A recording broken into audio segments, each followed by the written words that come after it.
Best advice to candidates is read the questions carefully, concentrate on what the examiner is actually looking for.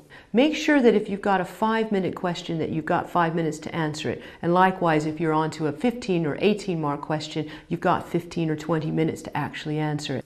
Too often candidates will waffle, they'll go off the point, they'll pick on a key element in the question and focus all their attention on that instead of what the examiner is actually looking at.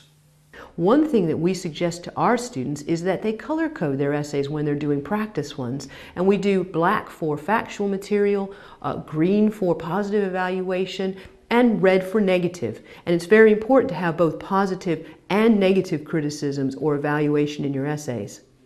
Very much the quality. Very much the quality. Some candidates fall into the trap of thinking that the more they write, the more they're going to earn in terms of marks. It doesn't necessarily follow. Or use words for evaluation like, this would show support for, or a limitation of this study is. Those kinds of words will let the examiner know what you're doing.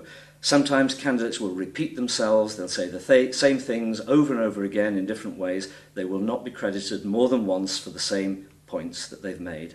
And finally, you must engage with the stimulus material. That means you can't just plop down a pre-prepared answer. You must actually refer back to the stimulus material that the question is asking you about.